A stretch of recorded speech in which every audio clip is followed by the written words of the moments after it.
बहुत जल्दी है तुझे जाने की।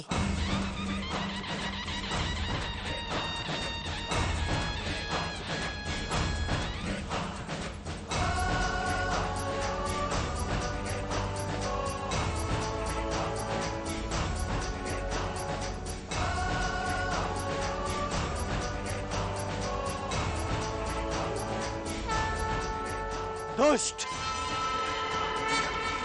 तुझे क्या लगा कि तू हमारी आंखों में धूल झोंक लेगा? नेल्सन, हम तुम्हारी नस नस से परिचित हैं। तेरा साहस कैसे हुआ महल में प्रवेश करने का? एक बार भी नहीं सोचा कि अगर पकड़ा गया तो तेरा क्या हश्र होगा?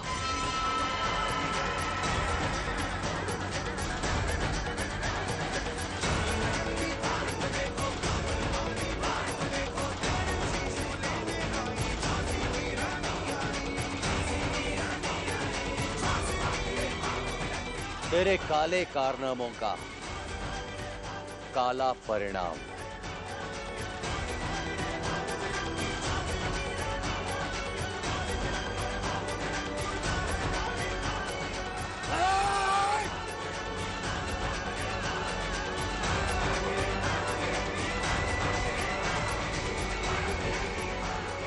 नहीं ताते गुरु,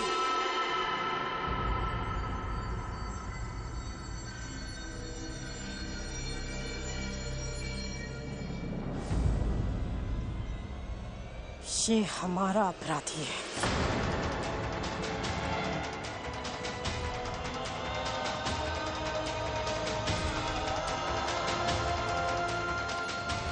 न जाने कितनी बार इसने हमें मारने की चेष्टा की।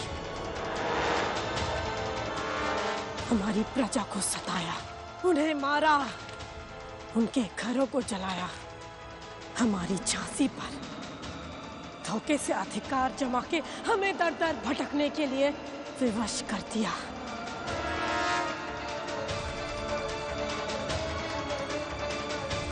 हमारे पवित्र महल को अपवित्र किया, और तो और हमारे महाराज के वस्त्र को पहनकर उनकी गरिमा को कलंकित किया तूने नेल्सन।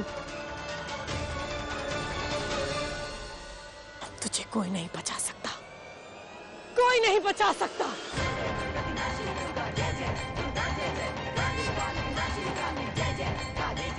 दंड भुगतने के लिए तैयार हो जा। अब तू मरेगा, भाग सकता है तो भाग। भाग नेल्सन, भाग सकता है तो भाग। रुक जाइए। No, no your excellency.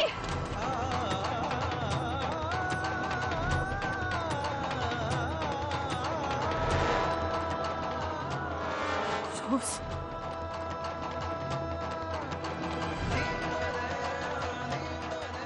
अब इस मंगलसूत्र को कभी भी अपने गले से मत उतारना। हमारे यहाँ मान्यता है कि वैवाहिक स्त्री का मंगलसूत्र उसके साथ उसकी चिता तक जाता है।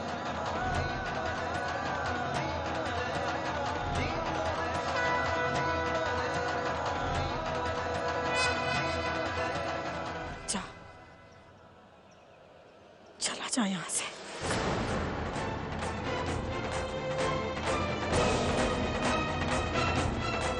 हमने रोज को जिन हाथों से मंगलसूत्र पहनाया है, उन्हीं हाथों से उसके पति की हत्या नहीं कर सकते। सौभाग्य है तेरा, किसी देवी जैसी पत्नी के कारण आज तू बच गया।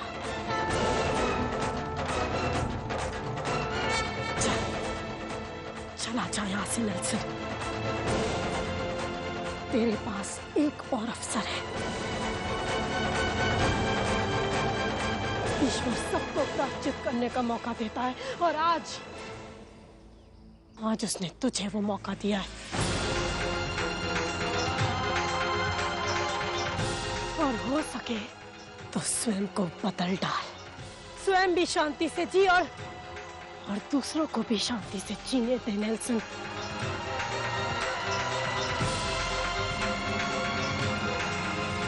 नहीं भाई साहब, कि आप क्या कर रही है ये? चला जा नेल्सन, चला जा और झांसी को पलट के देखने की चेष्टा भी मत करना। जा!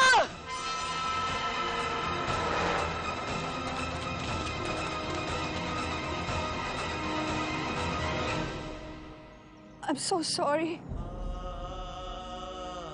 नेल्सन को छोड़ने के लिए थैंक्स बोलो या फिर खुद को कर्स करो।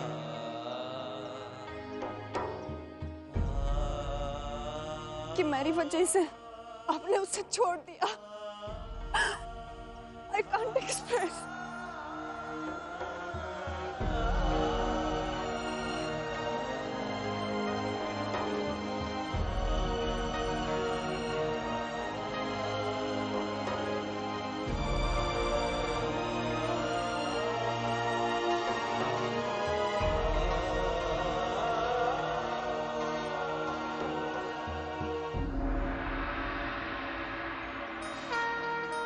सदा सुखी रहो और ऐसे ही निडर होके जियो। अब ये धूर्त फिरंगी कभी नहीं जान पाएंगे कि झलकारी हमारे जैसे दिखती है। झलकारी, आज से तुम हमारी बहन हो और तुम हमारे ही साथ इस महल में रहोगी। परंतु पूरन, हमने तुम्हें अपने झांसी की सशस्त्र सेना का योद्धा नियुक्त किया है।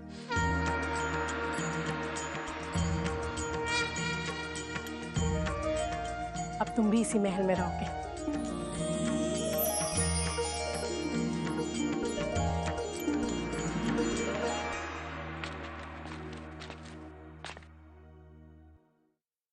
बस अभी बहुत हो गया, अब आप सो जाइए, ठीक है?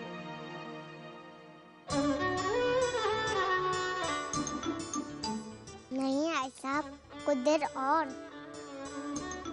आई साहब, आप बहुत अच्छा काम कर रहे हो। पहले आप हमें बार बार छोड़कर जाती थी तो बहुत भय लगता था, पर अब नहीं लगता। अब मुझे बहुत गर्व होता है जब सब आपकी प्रशंसा करते हैं। आज बाबा साहब जीवित होते तो वो भी आपकी प्रशंसा करते।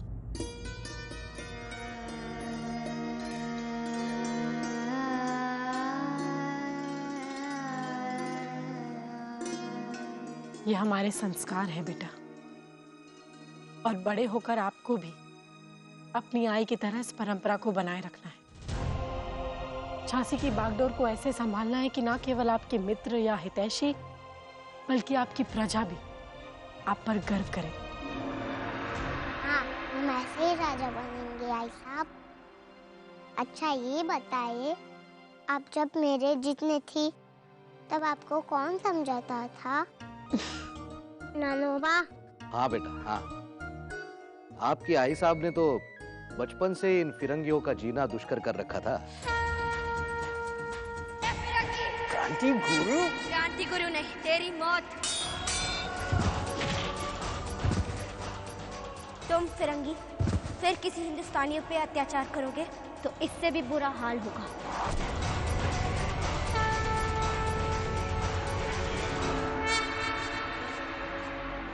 आज झांसी की प्रजा महारानी लक्ष्मीबाई से प्रेरणा लेती है। उस वक्त बिठूर की प्रजा मणिकर्णिका से प्रेरणा लेती थी। आई साहब, वहाँ के कौन कौन मित्र थे?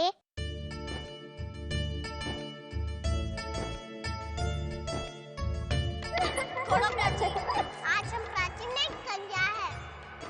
हमारी पूजा होने वाली है ना, है ना मनु दीदी? पहले मुझे मोहर लगा दो। आपका विवाह नहीं हो रहा है। क्यों नहीं होगी? मनु दीदी के साथ साथ मेरा भी विवाह होगा। हमारी प्राची थी।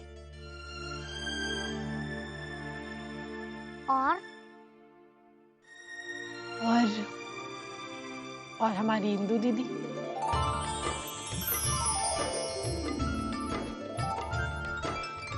इंदु दीदी।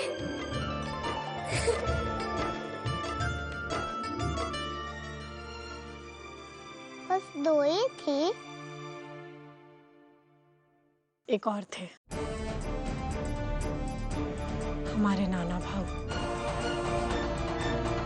ओहो, अभी 4 साल नहीं हुए काशी से आए, तीर भी चलाए, तलवार भी चलाए। नाना बाबू हमें नहीं बैठाओगे? ये तुम्हारे भाग्य में नहीं है। जिनकी वीरता पर हमें अभिमान था,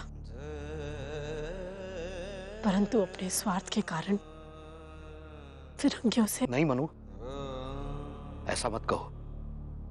श्रीमंत साहब बिठूर के पेशवा हैं। है नहीं बाबा, थे। उन्होंने पेंशन प्राप्त करने के लिए फिरंगियों के आगे झुकना स्वीकार कर लिया। नहीं मनु, हमें सपने में भी ऐसा नहीं सोचना चाहिए। देखो, तुम्हें ये जो सूचना मिली है उसके पीछे अवश्य कोई भ्रम है। मनु, राज केवल भावुकता से नहीं चलाए जाते, उसके लिए कूटनीति का प्रयोग होना अति आवश्यक होता है। और ठीक है, यदि तुम्हें ऐसा लगता है जो तुम सोच रही हो, परंतु यह भी तो हो सकता है कि इसके पीछे नाना साहब का कोई इससे बहुत बड़ा उद्देश्य हो। पता नहीं, परंतु जो लोग फिरंगियों के साथ हाथ मिलाते हैं, आपकी मनु उन्हें कभी क्षमा नहीं कर पाती। हाँ, ना करो मनु, परंतु किसी भी सूचना के केवल एक पहलू पर विचार कर कर अपने हितैषियों के बारे में गलत धारणा करना, यह भी उचित नहीं है।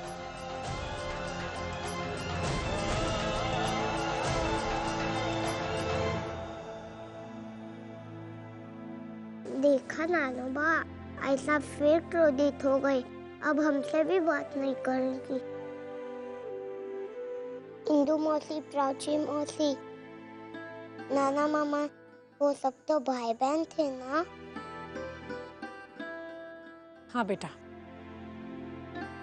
वो सब सगे भाई बहन से भी बढ़कर थे, परंतु उन्होंने कभी भी आपकी आई को पराया नहीं समझा। पता है, प्राची और हमने इंदु दीदी के विवाह में खूब शरारत की थी। और मनु, याद है तुमने कबड्डी के खेल में उस लड़के को कैसे हराया था?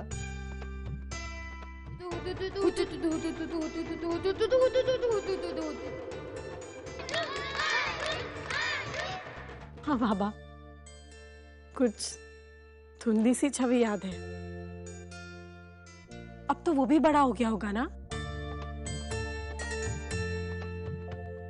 उसे हमने लड्डू कह दिया था तो गुस्से में लाल पीला हो गया था। चला लड्डू, देखते हैं तुझे किसमें कितना है बल। तूने मुझे फिर लड्डू कहा? क्या हुआ था ऐसा? कौन था वो? वो किसी राज परिवार से आया था, पता नहीं किस रियासत से आया था। आपको याद है बाबा? नहीं तो। अब कहाँ है वो? पता नहीं बेटा, बिठूर छोड़ने के साथ साथ सब कुछ ही छूट गया। हो सकता है वो भी किसी राज्य का राजा बन गया हो।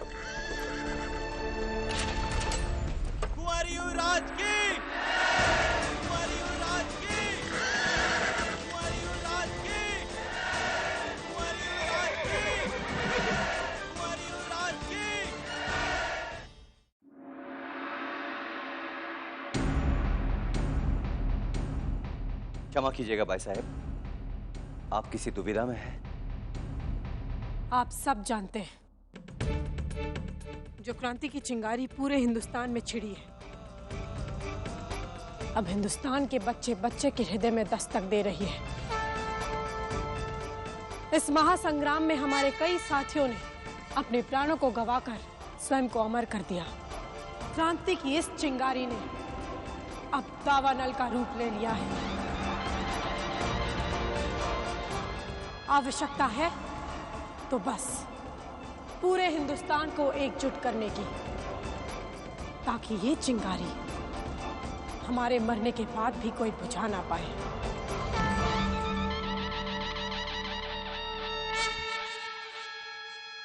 आप सब ये भी जानते होंगे कि हमारे साथी कर्मठ योद्धा मंगल पांडे जी को इन दूर्त फिरंगियों ने अपना बंदी बना लिया है।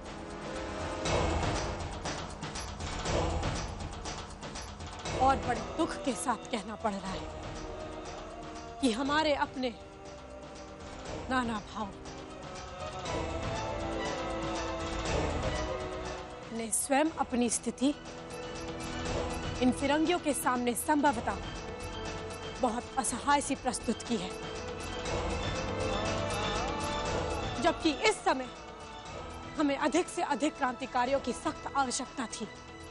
क्योंकि हमारा लक्ष्य है ईस्ट इंडिया कंपनी को हिंदुस्तान से सदैव के लिए भगा देना, उसकी जड़ों को हमेशा के लिए काट देना।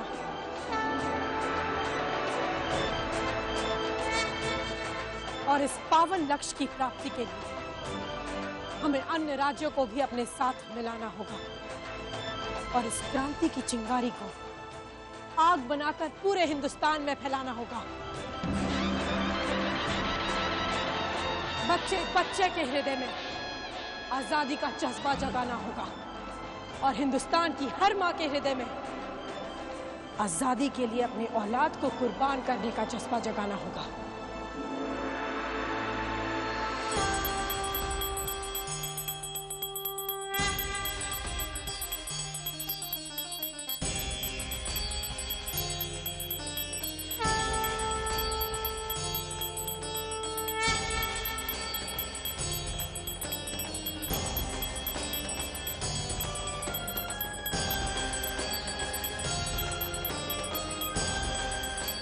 हर हृदय में स्वदेश प्रेम की आग भरनी होगी ताकि ये फिरंगी दोबारा हमारी पवन धरती पर अपने अपवित्र कदम ना रख सके। कुंवारी युवराज की, कुंवारी युवराज की, कुंवारी युवराज की, कुंवारी युवराज की, कुंवारी युवराज की, कुंवारी युवराज की।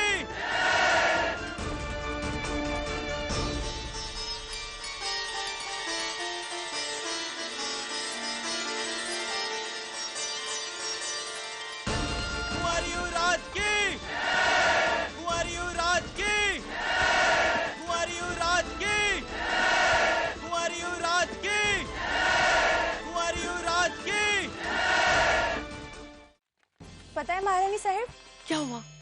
युवराज आ गए ना? आपको कैसे पता? माँ का दिल है ना, पहले से जान गया था। बधाई हो राजमाता, बधाई हो। हमारे मोट के युवराज लंदन से वापस आ चुके हैं, वो महल में पधार चुके हैं, आपसे मिलने इसी ओर आ रहे हैं। आज वर्षों बाद अपने पुत्र का चेहरा देखूंगी। ये आपकी तपस्या का फल है राजमाता कि युवराज विलास से कानून की डिग्री लेकर अंततः वापस आ गए।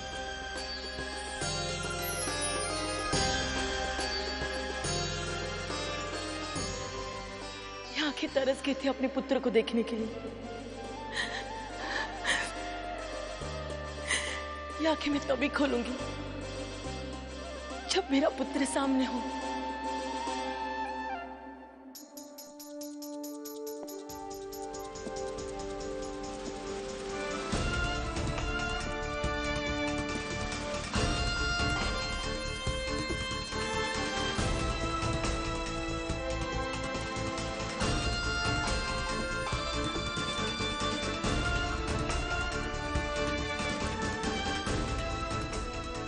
हालांकि हम जानते हैं कि फिरंगियों के अत्याचार से पीड़ित कोई भी हिंदुस्तानी उनके लिए कभी भी प्रेरणा स्रोत नहीं हो सकता।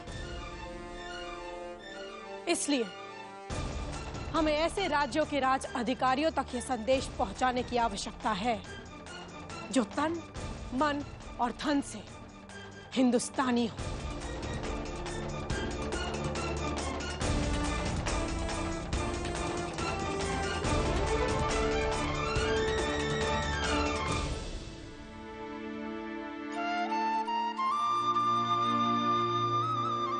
आप रो रही हैं माँ? अपनी आंखें खोलिए, आपका पुत्र आपके सामने खड़ा है।